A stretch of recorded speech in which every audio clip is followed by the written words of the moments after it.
Assalamualaikum warahmatullahi wabarakatuh.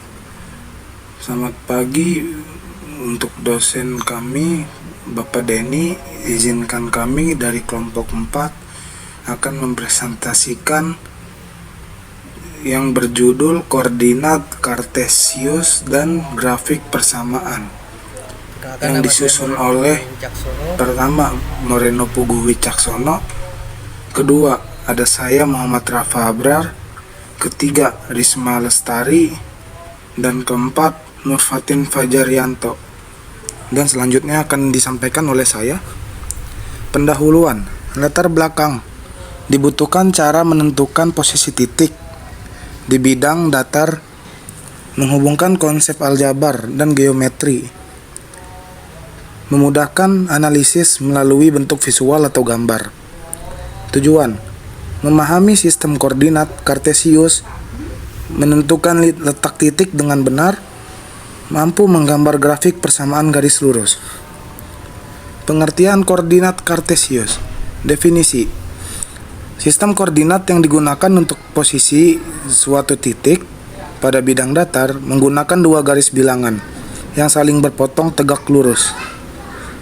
Penemu: René Descartes, matematikawan dan filsuf asal Prancis.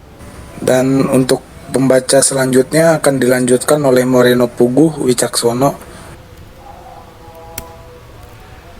Baik, menyambung pembahasan kita sebelumnya, sekarang kita masuk ke materi teknisnya, yaitu sistem koordinat kartesius.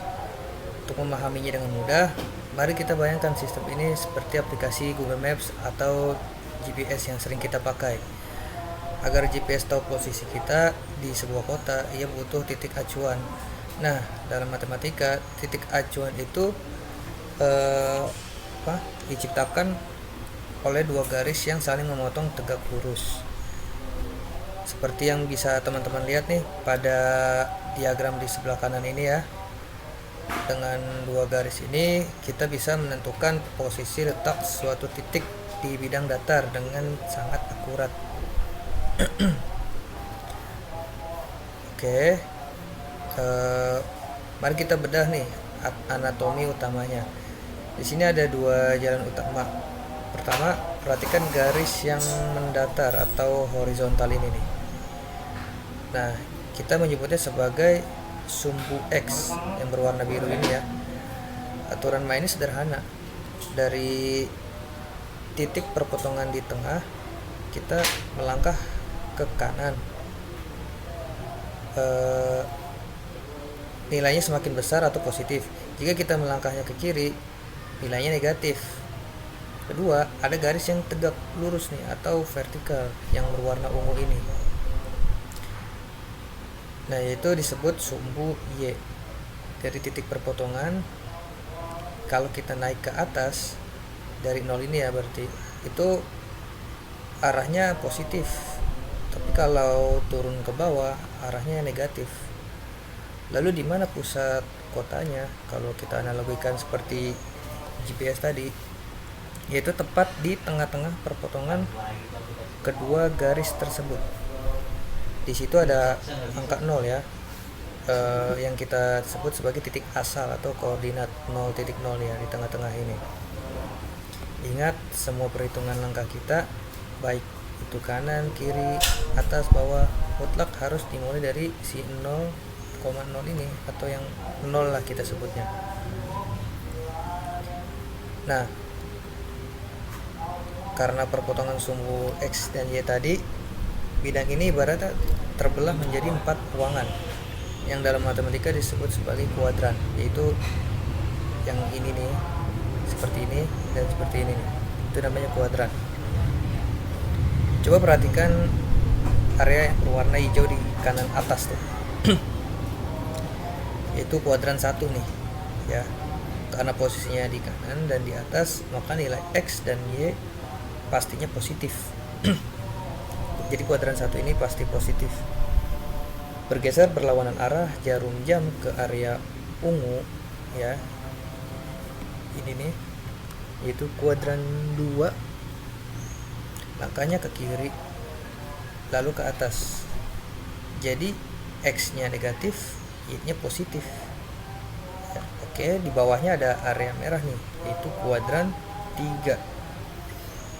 Ini area dimana semuanya negatif, yaitu kalau tadi kuadran 1 ini positif semua, berarti yang di sini kebalikannya, yaitu negatif semua di kuadran 3 ini, karena kita bergerak ke kiri lalu ke bawah.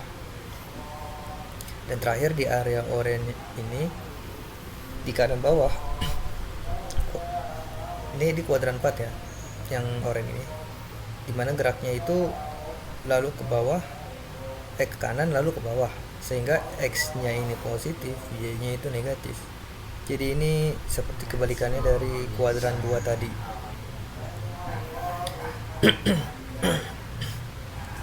Oke, sekarang saya akan menjelaskan slide selanjutnya. Nah, penulisan dan contoh titik ini. Sini saya akan jelaskan ya. Nah, tadi itu setelah kita tahu ruang-ruangnya, bagaimana cara menuliskan alamat sebuah titik secara resmi, bentuk penulisannya selalu dikurung dengan format X, Y gitu. Jadi misal titik koordinatnya itu 12, min 5, harus dimulai dari X dulu baru Y. Ya, sumbu mendatar atau X selalu ditulis lebih dulu, baru nilai sumbu tegaknya yaitu Y. Di sini ada dua istilah teknis yang sering Nah, di sini ada dua istilah teknis yang sering keluar dan wajib kita ingat, yaitu absis dan ordinat. Nilai X itu disebut absis. Itu kenapa? Karena jarak titik tersebut dari sumbu Y. Kenapa dari sumbu Y? Karena kita menghitung jarak mendataran menjauhi tiang vertikal Y.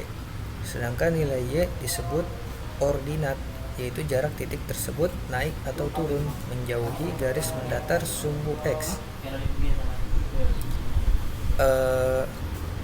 Sebagai penutup dari bagian saya ini, slide ini, mari kita buktikan teori tadi dengan melihat contoh letak titik di bawah ini. Titik A yang ini nih, 2,3, 2-nya positif, 3-nya positif. Tanpa melihat gambar pun kita tahu pasti letaknya ada di kuadran 1 ya. Kalau kita balik lagi ke sini, yaitu ada di sini nih. Nah, lalu titik B nih. Titik B ini min 4,1. Ini pasti kuadran 2 nih. Langkah 4 ke kiri, 1 ke atas. Yaitu betul masuk ke kuadran 2 seperti yang saya bilang barusan. Lalu yang titik C min 3,2. Ini kuadran 3. Keduanya negatif, otomatis menempatkannya di kuadran 3, yang mana sebalik. Ini adalah kebalikan dari kuadran 1 tadi. Kemudian titik D. Nah, titik D ini ke kanan lalu ke bawah, yang posisinya ada di kuadran 4. Ya, sudah pasti di kuadran 4. Jadi kita dengan melihat posisi angkanya negatif atau positif dan ada di posisi mananya, kita juga sudah tahu dia berada di kuadran mana, 1 ke, 2 ke, 3 ke, atau 4. Jadi konsep meletakkan letak titik ini adalah dasar yang sangat penting sebelum kita masuk ke tahap penghitungan rumus yang lebih rumit. Untuk pembahasan tahap selanjutnya, saya serahkan kembali kepada rekan saya.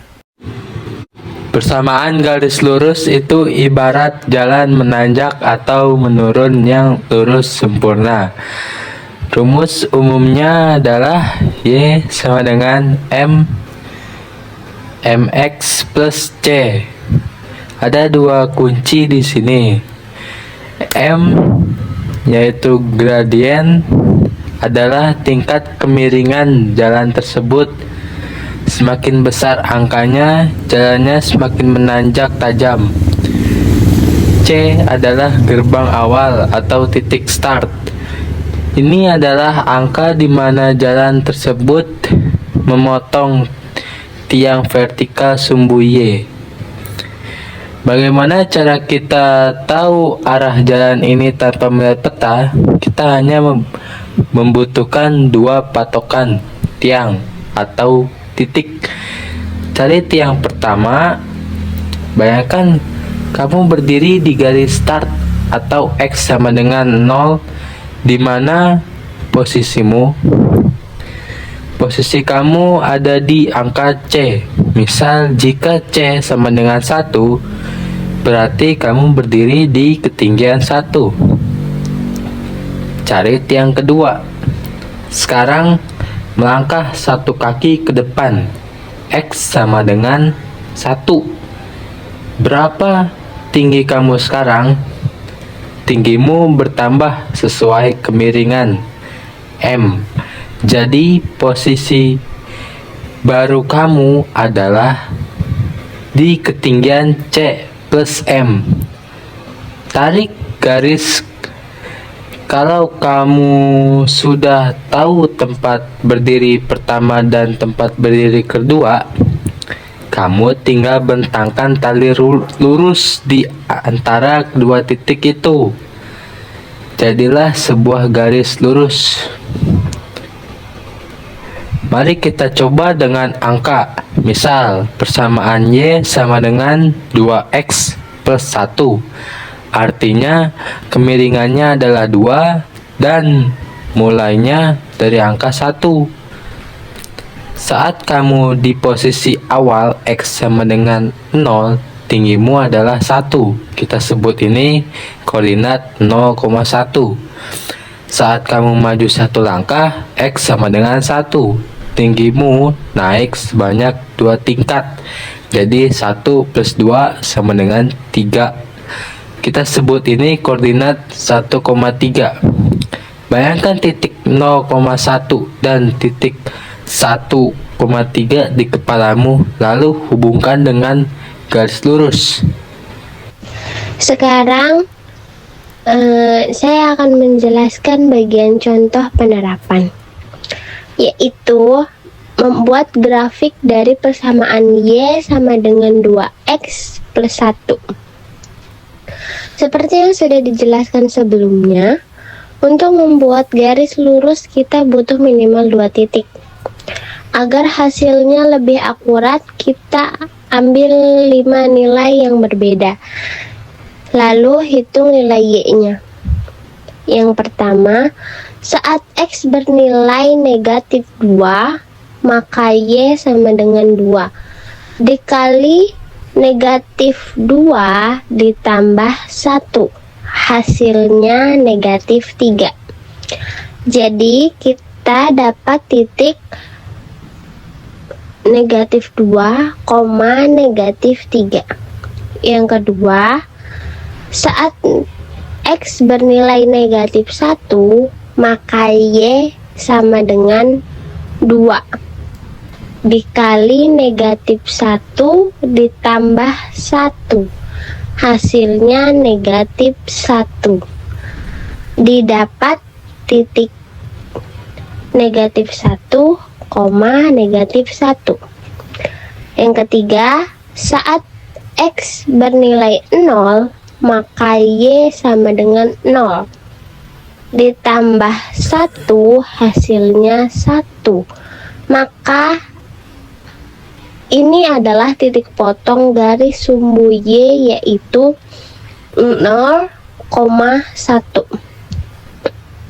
Yang keempat, saat X bernilai 1, maka Y sama dengan 2.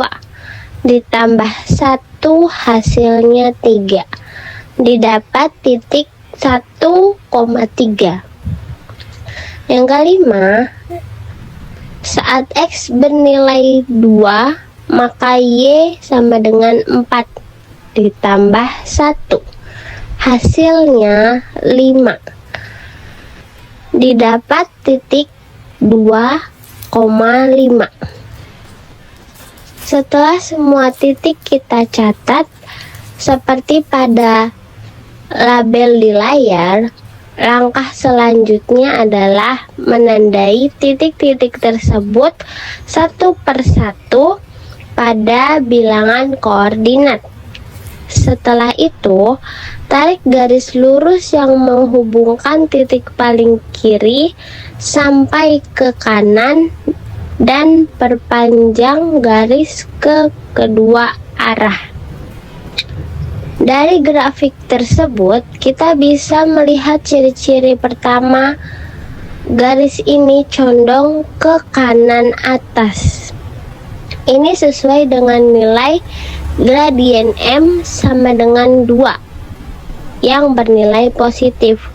Artinya, setiap nilai X bertambah 1 satuan, maka nilai Y akan bertambah 2 satuan.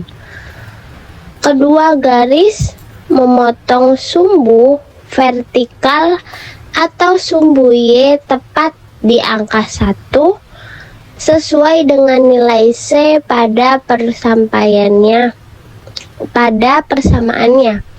Ketiga, jika kita tarik arah kiri, garis ini juga memotong sumbu X di titik negatif 0,5 atau minus setengah. Semua titik yang berada tepat di garis ini pasti memenuhi persamaan Y sama dengan 2X plus 1 dan sebaliknya. Jadi cara ini terbukti sederhana untuk mengubah bentuk persamaan menjadi gambar yang nyata. Setelah mempelajari seluruh materi dari pengertian, bagian-bagian koordinat, hingga cara membuat grafik, berikut adalah kesimpulan yang bisa kita ambil bersama. Pertama, sistem koordinat Kartesius adalah alat yang sangat praktis untuk menentukan posisi suatu titik atau benda di bidang datar dengan menggunakan angka yang akurat. Kedua, bidang koordinat ini terbentuk dari dua garis sumbu, yaitu X mendatar dan sumbu Y tegak yang berpotongan di titik asal 0,0 dan membagi bidang menjadi 4 kuadrat dengan aturan tanda masing-masing ketiga persamaan garis lurus yang memiliki sumbu Y sama dengan MX plus C dapat diubah menjadi bentuk grafik visual sehingga kita lebih mudah memahami hubungan antara variabel X dan Y. Keempat, nilai gradien pada persamaan memberi tahu kita arah kemiringan garis, sedangkan nilai konstan memberi tahu posisi garis saat memotong sumbu Y. Sebagai penutup materi, kami juga menyampaikan beberapa saran agar pemahaman kita semakin baik. Pertama, perbanyak latihan soal dengan variasi persamaan yang berbeda, baik dengan gradien positif, negatif maupun garis yang sejajar sumbu. Semakin sering mencoba, semakin terbiasa kita membaca dan menggambar koordinat. Yang kedua, cobalah hubungkan materi ini dengan kehidupan sehari-hari. Contohnya saat membaca peta lokasi, menyusun jadwal, atau melihat grafik data. Kita sebenarnya sedang menggunakan konsep yang sama. Ketiga, jangan ragu untuk memeriksa kembali hasil pekerjaan dengan cara memasukkan nilai koordinat ke persamaan untuk memastikan tidak ada kesalahan hitung. Demikian seluruh penjelasan materi mengenai koordinat Kartesius dan grafik persamaan yang telah kami sampaikan. Kami menyadari pasti masih ada kekurangan dalam cara penyampaian maupun isi materi. Oleh karena itu, kami memohon maaf sebesar-besarnya atas segala kesalahan yang mungkin terjadi. Terima kasih yang sebesar-besarnya kepada Bapak Denny yang telah membimbing, serta teman-teman semua yang telah meluangkan waktu menyimak presentasi kami dari awal hingga akhir. Sekian dan terima kasih.